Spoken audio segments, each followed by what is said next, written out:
안녕하세요. 책 읽어주는 여자 에젤 강미경입니다. 사주, 궁합, 운세, 부적 등에 혹시 관심 있으세요? 승려 출신의 서재생 목사님께 목사님도 모르는 교회 안의 무속신앙에 대해 한번 자세히 배워보겠습니다. 이 땅에 기독교가 들어온 지 130년이 지났지만 수천 년간 내려온 한국의 무속신앙은 기독교인의 생활에도 깊이 뿌리내리고 있다. 단오, 동지, 환갑, 고사, 부적, 굿, 점술의 행태는 사람들의 영혼을 미혹한다. 말띠와 쥐띠는 가정불화가 많아 결혼하면 안 된다. 이사를 가려면 손 없는 날에 해야 한다는 등 기독교인의 가정에도 궁합을 보고 점치고 날을 잡아 이사하고 있는 실정이다. 이런 현실에서 한국 사회의 복음화를 위해서는 크리스천들의 생활 속에 여전히 남아있는 무속행위를 깨끗하게 청산해야 한다. 목사님, 우리 어머니는 교회 권사이십니다. 그러나 새해가 되면 역술인을 찾아가 가족들의 1년 운세를 보고 오십니다. 점괘에 나온 대로 너는 어느 달은 물가로 가지 마라, 동쪽을 피해 사업해라는 등 이것저것 점괘를 전해줍니다. 과연 성도들이 이렇게 행동해도 괜찮은지 혼란스럽습니다. 우리나라 사람들에게는 무속신앙이 생활화되어 있다 보니 연초가 되면 습관적으로 올해의 운수를 보아야 하고, 매월 초하루가 되면 이달의 운수를 봐야 하고, 매일 오늘의 운수를 봐야 직성이 풀리는 사람들이 많다. 우리 집에 역술인의 광고지가 신문과 함께 들어오는데 황당한 것은 광고 내용에 기독교인 절대 비밀이란 내용이 인쇄되어 있다. 역술인들이 낸 통계자료에 따르면 고객 30%가 기독교인이라는 것이다. 역술업, 즉 점치는 일은 이제 단일 비즈니스로는 최대 규모로 연 800만의 고객을 가진 산업으로 성장했다. 입시철과 선거철을 비롯해 신년의 점집들이 큰 대목을 누린다. 신문기사에 의하면 6공화국 때까지만 해도 청와대에 마치 대통령 주치의처럼 전속 역술인들을 두고 있었다고 한다. 박정희 대통령도 5.16 쿠데타와 유신 등의 결행 날짜를 역술가의 택일에 의존할 만큼 역술을 신봉했으나 정작 자신의 사주를 짚어볼 수 있는 음력생일을 정확히 몰라 안타까워했다고 한다. 5공화국 때나 6공화국 시절에도 큰 선거 날짜를 잡을 때는 의뢰 역술인들이 이번에는 아무개가 천운을 타고났다는 등의 이야기를 전국에 퍼뜨리는 것이 빼놓을 수 없는 대통령 선거 전략 중에 하나였다고 한다. 사람들은 앞으로 어떤 일이 일어날지 모르기에 항상 불안감을 가지고 살아간다. 그러나 성경은 너의 길을, 너의 염려를, 무거운 짐을 하나님께 다 맡기라고 말씀한다. 성도들이 매일 기도로 하루 일과를 인간의 생사화복을 주장하는 하나님께 온전히 맡기지 못하기 때문에 고난이 오면 점술가를 찾아가는 유혹을 받는 것이다. 문제는 이런 미신적인 기복신앙이 버젓이 교회 안에서도 행해지고 있다는 사실이다. 소위 예언기도의 은사를 받았다는 사람들에게 돈을 내고 기도를 받으러 가서는 그들에게 묻는 것이 바로 신년 운수나 취업, 학교 입학 등의 전복술이다. 내가 경남 김해의 어느 교회에 전도 집회를 인도하는데 담임 목사 처형께서 말하기를 집을 팔기 위해 모 기도원 원장에게 예언 기도를 받았는데 서쪽에서 오는 사람과 집 계약을 해야 아무 탈이 없다는 예언을 받았단다. 그런데 서쪽에서 오는 사람은 없고 남쪽과 북쪽 사람만 와서 집을 정상값에 팔지 못하고 몇 천만 원의 손해를 보고 팔았다고 하니 참 기가 막힐 일이다. 역사와 우리 인생을 주관하는 것은 하나님이다.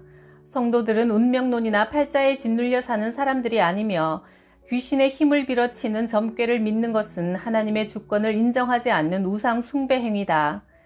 예수님을 믿으면서도 새벽에 여자가 자기 앞을 가로질러 가거나 하루에 첫 손님이 여자면 재수 없다고 생각하는 것이 여전히 미신적인 신앙을 갖고 있는 태도다. 한국 교회에 점을 보는 교인들이 많이 있다. 그냥 재미삼아 본다 할지라도 그 재미가 함정이 되어 사탄에게 매이게 된다. 점을 보고 나면 반드시 굿이나 부적이 필요하다는 더 큰 미끼에 걸려들게 된다.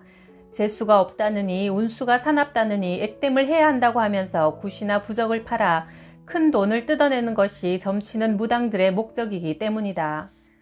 1996년 굿값으로 13억 3천만 원을 받아 가로챈 무당이 사기죄로 구속된 사건이 있었다. 굿을 하지 않으면 당신 딸이 죽는다는 구실로 2년 동안 50차례에 걸쳐 굿을 하게 한 것이다.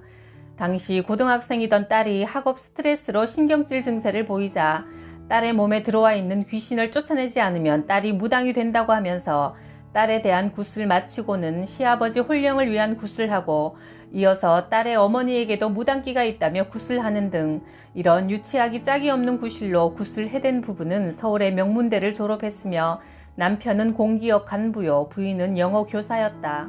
무당에게 굿으로 가산을 모두 탕진하고 동생 집에 얹혀 살면서 부인은 파출부 생활을 하는데 그 무당은 벤츠 승용차 2대를 구입해 부부가 타고 다니는 소식을 듣고 무당을 의심하기 시작해 고소한 것이다. 그런데 남편은 무당 말을 듣지 않으면 큰일 난다며 무당을 고소한 부인을 탓하고 있다는 기사를 보았다. 그래서 옛말에 굿하다 집안 망한다는 소리가 있는 것이다. 귀신은 두려움을 이용해 사람을 올가맨다. 하나님의 아들 예수 그리스도는 이런 마귀의 일을 멸하려고 오셨다. 그러므로 예수님을 구원자로 믿는 사람은 모든 두려움에서 자유를 얻은 사람들이다. 성도의 운명은 하나님께 달려있다. 하나님의 자녀가 되면 사주팔자, 주역, 음양, 오행과 상관없이 예수님 안에서 새로운 피조물로 운명이 바뀐다. 그러므로 무속인들도 예수 믿는 사람은 점괘가 잘 나오지 않고 점괘에 따르면 죽어야 할 사람이 살아있고 망해야 할 사람이 흥하는 것을 인정한다. 로마서 8장 1절에 그러므로 이제 그리스도 예수 안에 있는 자에게는 결코 정죄함이 없나니 이는 그리스도 예수 안에 있는 생명의 성령의 법이 죄와 사망의 법에서 너를 해방하였다고 말씀하셨다. 장례식에서 학원 예배를 인도하다 보면 장로와 집사들이 풍수 방위를 보며 청룡이 어떻고 백호는 어떻다며 명당 자리를 찾는다고 야단이다. 풍수 지리설은 산천과 물이 흐르는 모양을 인간의 길흉 화복에 연결시켜 설명한 것인데 조상 숭배와 관련이 깊다. 땅에 묻힌 조상의 뼈가 그 땅의 생기를 받아 자손에게 영향을 미친다는 것이다. 산이 병풍처럼 빙 둘러서 바람을 막아주고 앞에는 물을 만나 자연이 멈추어 있는 명당 자리에 묘를 잡아야 자손에게 복을 준다고 믿는 것이다. 따라서 풍수지리설은 음양오행설을 근거로 산과 지형, 물의 흐름을 살펴 인간의 길흉 화복을 점치는 미신화된 지리사상이다. 하나님은 천지 만물을 창조하시고 인간에게 자연을 다스리고 정복하라고 말씀하셨다. 인간이 정복하고 다스려야 하는 자연을 숭배하고 지배를 받는다는 것은 분명한 우상 숭배 행위다. 우리 속담에 잘 되면 내 탓, 잘못되면 조상 탓이라는 말이 있다. 부모가 죽으면 후손을 보살펴주는 신이 된다고 믿고 신주단지 또는 조상단지 안에 보리나 쌀을 넣어 주둥이는 한지로 봉한다. 이 보리와 쌀이 조상의 신체인 셈인데 집안에 근심이 생기면 그 양이 줄어들고 벌레가 생기며 좋은 일이 있으면 양이 늘어난다고 믿는다. 그리고 시시때때로 그 앞에 음식을 차려놓고 제사를 지내며 가족들의 무병장수를 축원하니 한국인이 가장 많이 섬기는 신이 조상신이라고 할 수 있다. 제사를 본인들은 부모님에게 드린다고 생각하지만 실은 귀신에게 하는 것이다. 신주를 모셔놓고 그 앞에서 인간 최고의 경배 행위인 절을 하며 신을 섬기는 행위는 분명한 우상 숭배다. 성경은 10계명의 제1과 2계명에서 우상 숭배를 금하고 있으며 하나님은 인간의 윤리 첫 계명에서 살아계신 부모님을 공경하라고 하셨다. 그러나 죽은 자에 대한 조상 숭배 제사는 우상 숭배 행위다. 사람이 한 번 죽으면 음부와 낙원에 거하게 되고 다시 이 땅에 돌아올 수도 그곳을 벗어날 수도 없다. 이것이 성경이 가르치는 진리다. 특히 대다수 기독교인들도 지키고 있는 환갑은 동양사상인 주역에서 인생의 주기를 만 60세로 본 것이다. 주역에서는 환갑이 지나면 사주팔자 패도 나오지 않는다. 환갑은 생일의 마지막 기념일이라는 뜻으로 제사상과 똑같이 차려 살아있는 조상 귀신을 모신다는 뜻이다. 또한 장례식에서 고인의 명복을 빕니다 라는 말 역시 불교 용어로 염라대왕이 명부전에서 심판할 때 좋은 선처가 있기를 바란다는 뜻이니 우리는 명복이라는 불교 신앙의 용어를 쓰지 말아야 한다. 부활의 신앙을 가지고 하나님의 위로를 나누어야 한다. 우리 교회의 장로 아들이 결혼도 하기 전에 총각으로 죽었습니다. 아들이 죽은 후 부모의 꿈에 자주 나타나 괴롭히자 이를 견디다 못한 장로님은 죽은 아들의 영혼을 달래기 위해 처녀로 죽은 권사의 딸과 영혼 결혼식을 시켰습니다.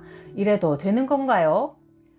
무속신앙에서는 원한에 사무쳐 죽은 사람의 영이 이승을 헤매는 귀신이 된다고 본다. 억울하게 죽은 사람, 갑자기 사고로 죽은 사람, 세상에서 모진 고생만 하며 살다가 한을 품고 죽은 사람의 영이 저승에 가지 못하고 이승에서 또 돌아다니다가 유령으로 나타나 사람을 괴롭힌다고 생각한다.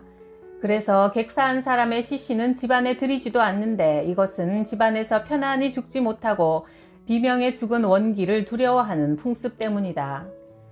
귀신 가운데서도 가장 무서운 귀신은 결혼도 못해보고 죽은 처녀 귀신과 총각 귀신이라 하여 궁합과 사주 등을 따져 죽은 자를 혼인시키는 망자 혼사굿을 했다. 죽은 자의 생전 모습을 허수아비로 꾸며 한복을 입히고 사모관대와 족두리를 씌워 무당이 굿으로 진행한다. 결혼도 하지 못하고 죽으면 한이 맺혀 다루기 고약한 귀신이 되므로 처녀 총각의 영혼을 짝지워 주는 것이 한국의 무속 풍습이다.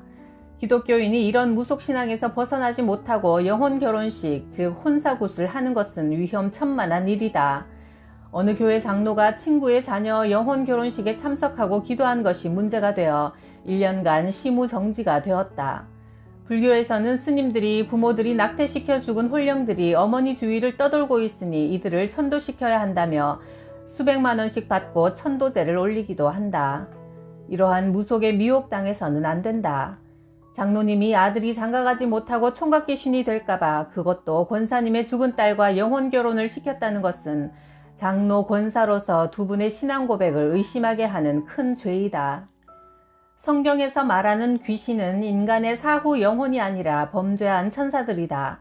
인간 영혼은 죽은 뒤 예수님을 믿지 않는 자는 음부로 가고 구원받은 신자들은 낙원으로 간다. 또한 천국과 지옥 사이는 왕래가 불가능하고 이승과 저승도 왕래할 수 없다.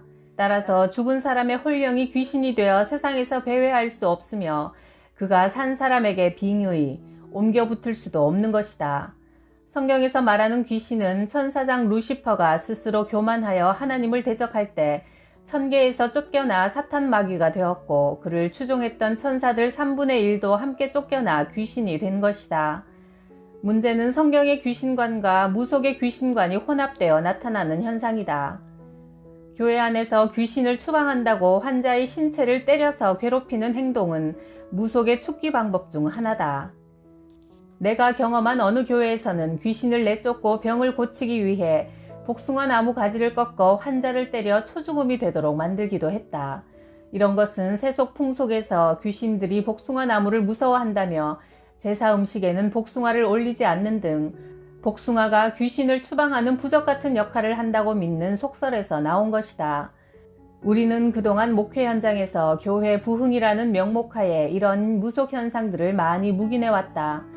어떤 목사님은 최면수를 배워 부흥사 행세를 하고 있으며 최면을 전문적으로 가르쳐주는 곳에 상당수의 목사님들이 와서 배우고 있다는 사실은 심각한 문제다. 2004년 2월 21일 기독평론 기사에 의하면 어떤 목사가 기수련을 한다며 사람을 모집해 역학 풍수지리를 가르치고 있다고 했다. 이 목사는 자신이 연기를 전수하고 있다면서 하나님이 세계 최초의 기적을 자신에게 주셨다며 기를 통한 초능력을 행사하고 있다고 주장했다. 그곳에 참석한 어느 목사 사모에게 건강을 체크해 준다면서 안테나 모양의 기구로 몸 여기저기를 살피고는 병의 원인이 증조부 묘가 함몰되어 있고 잔디가 죽었기 때문이라고 말해 어이가 없었다고 한다. 목사님들이 역학이나 관상학, 기수련 등에 빠지는 경향은 한국교회가 여전히 무속신앙에 물들어 있기 때문이다. 너희들 가운데 점쟁이, 복술가, 무당, 주문을 외우는 사람, 귀신을 불러 물어보는 사람, 홀령을 불러 물어보는 사람을 두지 말라. 이런 일을 하는 사람은 모두 하나님께서 미워하신다. 신명기 11장 10절에서 12절 말씀. 요즘 아들이 잠을 자다가 가끔 식은땀을 흘리며 헛소리를 합니다. 흔들어 깨우면 가위 눌렸다며 고통을 호소해서 옆집 사는 할머니에게 물었더니 부닥거리를 하던지 용하다는 무당에게 부적을 쓰라고 합니다. 가위 눌림이 뭔가요?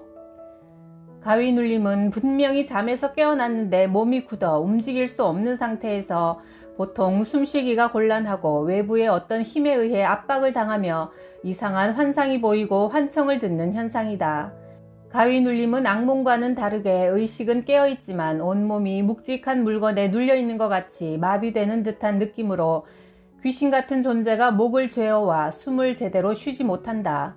가위 눌림이 있을 때 깨어나려고 발버둥 치지 않으면 유체 이탈 현상도 체험하게 된다. 몸에서 혼이 쑥 빠져나가는 느낌이 들고 그 빠져나온 자신은 허공을 떠다니면서 침대에 누워있는 자기의 모습을 바라볼 수도 있다. 가위 눌림 당할 때 겪는 두려움은 죽음의 고통과 공포다. 이를 의학적으로는 수면 마비라고 한다. 정신은 깨어났지만 아직 몸은 마비되어 있는 상태이기 때문에 의식은 있으나 움직일 수 없는 것이다. 기독교인들도 밤에 가위 눌려 잠을 설쳤다고 호소하는 사람이 많다. 가위란 꿈에 나타나는 무서운 물체나 귀신을 뜻하는 전통 용어로 그렇기 때문에 푸닥거리를 하고 부적을 휴대하면 효과가 있다는 미혹에 빠진다. 특히 처음 신앙생활하는 크리스천들을 방해하기 위해 귀신이 일시적으로 가위 눌림의 고통을 주기도 한다. 이 문제로 지속적인 고통을 받는 사람은 먼저 하나님의 말씀을 의지하고 기도와 예배를 통해 하나님과 영적인 교통을 더욱 가까이 해야 한다. 내 영이 성령으로 충만할 때 귀신이 틈타는 가위 눌림의 고통에서도 자유할 수 있다. 또한 가위 눌리지 않기 위해서는 잠을 깊이 푹 잘 수 있도록 노력해야 한다. 규칙적으로 일찍 자고 일찍 일어나며 매일 일정량의 운동을 꾸준히 하고 방의 실내 온도도 적절하게 유지해야 한다. 방이 지나치게 덥거나 춥거나 밝으면 수면을 방해할 수 있고 가위에 눌리게 된다. 낮잠을 피하고 저녁에 카페인이 들어있는 음료수도 마시지 말아야 한다. 잠을 달게 깊이 자면 가위 눌리는 일이 잘 일어나지 않는다. 저희 남편은 승진시험을 준비하고 있습니다. 급기야 시어머니가 용하다는 절에서 고승이 써온 거라며 부적을 사와서 남편 지갑에 넣고 다니면 승진시험에 합격한다는 겁니다. 저희 가족에게 너무 중요한 시험이라 망설여집니다. 교회 다니면서 그렇게 할 수도 없고 안 하자니 불안한데 부적이란 뭔가요? 부적은 종이 위에 글씨를 쓰거나 그림 또는 기호를 그려 집에 붙이거나 몸에 지니고 다니면 화를 맞고 복을 가져온다고 믿는 주술 도구다. 부적의 부는 증거와 도장, 적은 문서와 장부를 의미하는 것으로 인간 운명이 기록되어 있는 업장이라는 뜻이니 인간 운명을 바꾸어 보려는 술법의 한 가지다. 부적은 주로 승려나 역술가, 무당들이 만드는데 부적 만들 때는 택일하여 목욕 재개한 후 동쪽을 향해 깨끗한 물을 올리고 분향한다. 그리고 이를 딱딱딱 3번 마주치고 주문을 외운 후 부적을 그리는 것이다. 대개 종이로 만들지만 돌, 나무 등도 쓰이는데 나무 부적 중에는 벼락 맞은 대추나무나 복숭아 나무가 특별한 힘을 갖는다고 믿는다. 나무가 벼락을 맞을 때 번개신이 깃들여 잡귀가 달아난다고 믿기 때문이다. 특히 병을 치료하는 부적은 수백만 원, 수천만 원까지 거래된다. 내가 만난 어느 상담자는 남편의 위암을 치료하기 위해 스님에게 500만 원짜리 부적을 사다가 태워서 먹였지만 결국 남편은 죽었다고 후회했다. 이렇듯 부적이 절에서 많이 만들어진다는 것은 불교가 부처의 가르침이 아닌 한국 무속 사상을 받아들여 왜곡되었다는 증거다. 내가 승려 시절에 어떤 사람은 매주 새로운 부적을 사서 불안한 마음을 달래는 것을 보았다. 부적은 귀신의 밥이다. 불운을 막아보려고 몸에 지니고 다니거나 집에 붙여놓는 부적은 악마를 쫓아내기보다 오히려 귀신을 불러들이는 초청장 역할을 한다. 일부 교인들이 교회 교패를 문에 붙이거나 십자가를 차에 달고 다니면 애기 침범하지 못한다는 식으로 활용하는 것도 부적을 의지하는 무속 사상의 영향을 받은 것이다. 하나님은 땅과 하늘의 어떤 형상도 만들지 말고 그것을 섬기지 말라고 명령하셨다. 성도들은 오직 기도와 말씀으로 성령님을 초청하여 날마다 하나님의 도우심을 체험하시기 바란다. 혹시 아직까지 사주, 팔자, 운명론에 눌려서 제사, 고사, 부적을 의지하고 내일 일을 모른다는 염려 때문에 점집에 가는 성도가 있는가? 성경은 인간의 생사화복이 창조주 하나님께 달려있음을 증거한다. 사무엘상 2장 6, 7절에는 말한다. 하나님은 죽이기도 하시고 살리기도 하시며 음부에 내려가게도 하시고 올리기도 하시며 사람을 가난하게도 하시고 부하게도 하시며 낮추기도 하시고 높이기도 하신다. 이처럼 성경은 사람의 운명은 전능하신 하나님에 의해 결정된다는 것을 여러 군데에서 선포하고 있다. 이 땅에서도 평안을 누리며 살고 죽어서도 천국에 가는 유일한 길은 우리를 위해 십자가에서 죽으신 예수님을 구원자로 믿고 하나님을 섬기며 사는 것이다. 우리 어머니는 권사님입니다. 제가 괜찮은 남자를 소개받고 서로 좋아해 결혼 날짜까지 잡았습니다. 모든 것이 순탄하게 진행되는 줄 알았는데 어머니가 걱정이 되어서 그랬는지 어디 가서 궁합을 보고 와서 궁합이 좋지 않다며 결혼을 반대하고 나섰습니다. 행복한 결혼 생활을 위해 궁합이 그렇게 중요합니까? 목사님, 궁합이 뭐예요? 궁합은 남녀의 사주를 음양오행에 맞추어 배우자로 결합하면 운명이 좋은가 나쁜가 길흉을 미리 헤아려 보는 점술이다. 궁합의 한자를 풀어보면 궁자는 집궁자요 합이란 결합한다는 뜻이니 상대방의 궁과 서로 조화가 되는지 생년월일시에 따라 따져보는 미신행위다. 기독교인들 중에도 흔히 무슨 띠인가를 묻고서 궁합이 맞는가 보자고 하는 경우가 많은 게 사실이다. 내가 어느 교회에서 집회를 인도하면서 세상 사람들은 띠궁합에 의해 말띠와 쥐띠는 가정불화가 많다고 피한다고 했더니 앞에 앉아있던 권사가 맞다 맞아 했다. 말은 동물 중에서 콧구멍이 유난히 큰데 쥐는 본능적으로 구멍에 자주 들락날락하기를 좋아하니 불화가 많아서 궁합이 맞지 않는다는 것이다. 그러나 띠라는 것도 사람이 태어난 해를 12동물과 결부시켜 계속 윤회한다고 하는 불교 사상에서 유래한 것이다. 그러므로 크리스천들이 무슨 띠냐고 묻고 그 띠를 따지는 것은 아직도 세속적인 의식구조 속에 머물러 있다는 증거다. 그러므로 성도는 자녀들이 결혼할 때 궁합을 볼 게 아니라 상대방의 믿음을 보고 결정해야 한다. 궁합보다 더 중요한 것은 하나님을 섬기는 마음이 서로 일치하는가 하는 점이다. 인간의 생사화복을 주관하시는 분은 하나님이시므로 사주궁합으로 인간의 미래를 점치는 것은 하나님을 경록해 하는 일임을 명심해야 한다. 구역장이 주일에 예배에 빠졌습니다. 무슨 큰일이 생긴 줄 알고 전화했더니 오늘이 손 없는 날이라 이사해야 한다며 빠졌다는 겁니다.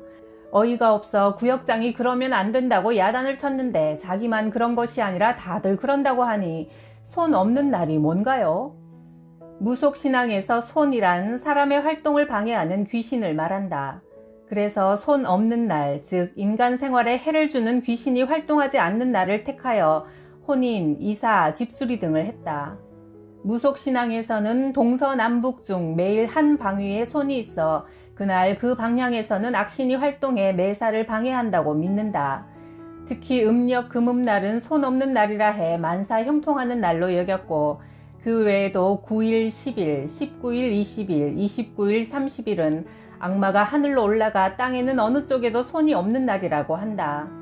그래서 무속신앙은 귀신에게 매여 이사도 여행도 마음대로 못하게 한다. 그러나 기독교인에게는 손 없는 날이 상관이 없다. 사람의 생사화복, 좋은 날을 주관하시는 분은 창조주 하나님이시며 특히 주일은 하나님이 거룩하게 여겨 복 주신 날인데 주일까지 범하면서 손 없는 날 이사하는 것은 하나님보다 귀신을 더 무서워하고 섬기는 불신앙에 지나지 않는다. 하나님이 지켜주지 않으시면 사람이 아무리 애쓰고 피해도 헛일이다. 마귀의 일을 멸하러 오신 예수님을 주인으로 모시고 세상 풍속과 모든 두려움에서 자유를 누리는 것이 그리스도인의 특권이다. 우리 할머니는 권사이십니다. 그런데 음력 윤달이라고 수의를 준비해야 한다며 동대문 시장에서 삼배를 사와서 여러 권사님들과 함께 수의를 손수 만드셨습니다. 할머니 말씀이 윤달은 귀신들이 모두 하늘에 가서 쉬는 달이라 무엇을 해도 탈이 없다며 윤달에 수의를 준비하면 장수한다고 했습니다. 윤달과 수의는 무슨 관계가 있나요? 150년 전 9개의 세시 풍속을 집대성한 동국 세시기에 보면 윤월에는 애군이 없는 달이다 라고 했다. 그래서 평소 꺼려하던 수의를 준비하고 묘를 이장하고 집을 수리하고 새집을 짓는 등 야단 법석을 떨었다. 죽은 사람의 시신에 입히는 수의는 무속신앙의 내세관과 관련 있다. 인간의 죽음을 종말로 보지 않고 내세, 저승으로 가서 새로운 삶이 있는 것으로 보기 때문에 수의는 결혼 예복과 같이 저승 갈 때 입고 가는 의복이라 신성하게 생각했다. 음력 월력은 1년에 11일이 부족하다. 그래서 3년마다 1개월을 더 보태야 계절과 달이 맞아떨어진다. 그러므로 윤달이 있는 해는 1년이 13개월이 되는 셈이다. 윤달은 세상에서 12개월의 근무를 마친 귀신들이 모처럼 휴식을 취하여 하늘에 가서 쉬는 달이라 하여 무속신앙에서는 평소 귀신이 무서워하지 못했던 일들을 윤달에는 마음 놓고 할 수 있다. 속담에 윤달에는 송장을 거꾸로 세워도 탈이 없다고 할 만큼 아무 탈이 없는 달로 인식되어 왔다. 윤달이 아니면 집안에 못을 하나 박아도 방위를 보며 귀신의 두려움 속에 살던 우리 민족이었다. 권사가 윤달에 수의를 만들어두면 좋다는 세상 풍속에서 벗어나지 못하고 자기가 죽어서 입을 수의를 윤달에 만든다는 것은 바른 신앙이 아니다. 20년 전 내가 어느 시골교회 부흥 집회를 인도하는 중 가난한 집사 한 사람이 하나님께 부름을 받았다. 가난한 가정에서 미리 수의를 준비하지 못해 고인이 평소 교회 오면서 자주 입었던 옷을 수의로 입히고 입관을 하는데 그 교회 권사들이 난리가 났다. 나일론 옷이 썩지 않고 뼈에 딱 붙어 있으면 이 집안에 애군이 난다고 소란이고, 한쪽에서는 예수 믿고 천국 가는데 무슨 옷을 입고 가든 아무 탈이 없다고 주장했다. 셋이 풍속과 신앙생활의 혼돈 현상을 보았다. 내가 입관 예배에 참여하고 있을 때 입관 중에 아내되는 집사가 수의 속에 지폐를 넣는 것을 보았다. 저승 가는데 필요한 노잣돈을 주는 것이다. 이처럼 한국 성도들의 사고방식 속에는 지난 수천 년 동안 우리 민족을 지배해온 무속신앙이 여전히 뿌리 깊게 박혀있다. 수백만 원 하는 안동포 수의보다 교인이 평소 교회에 다니며 하나님께 예배할 때 자주 입던 옷을 깨끗하게 세탁해서 시신에 입히는 것이 바람직하다고 생각한다.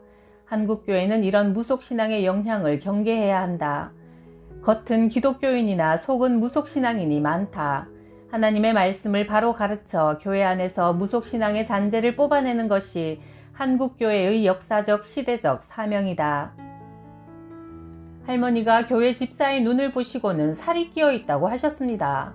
사람들이 흔히 말하는 살이 끼었다는 게 무슨 뜻인가요? 무속에서 말하는 살이란 인간을 해치는 독하고 모진 기운으로 불행을 초래하는 애군, 악귀의 짓을 의미한다. 그래서 무당은 살이 끼어서 병이 생겼다, 우환이 생겼다고 하면서 굿으로 살풀이를 한다. 음식을 제상에 차려놓고 여러 신들에게 빈 후 무당이 춤추면서 악령, 즉 살을 찔러 죽이거나 내쫓는 흉내를 낸다.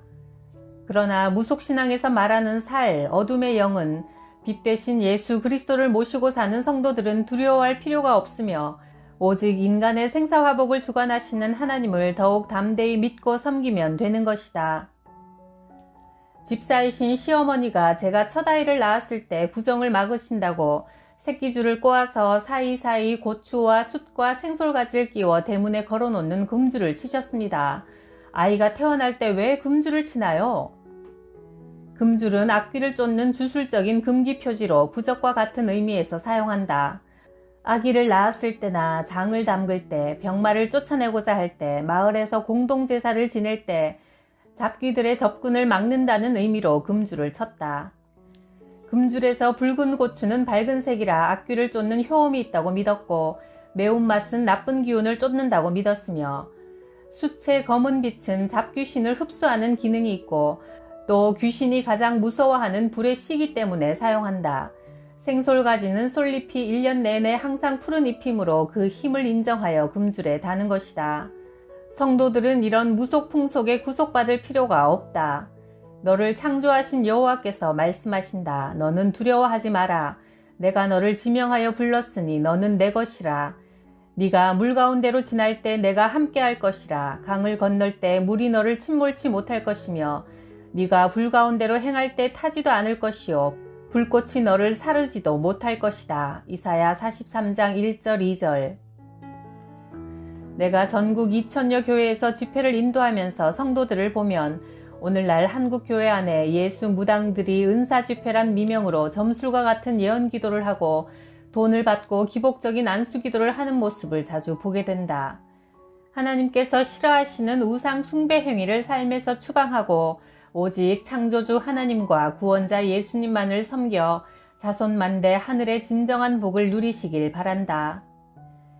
내가 오늘 복과 저주를 너희 앞에 두었으니 너희가 하나님의 명령을 지키면 복이 될 것이요 다른 신들을 따르면 저주를 받으리라. 신명기 11장 26에서 28절 말씀. 나와 내 집은 오직 하나님만 섬기겠다고 한 여호수아의 고백이 우리의 고백이 되기를 바랍니다. 구독, 좋아요, 댓글로 사랑을 고백해 주셔서 감사해요.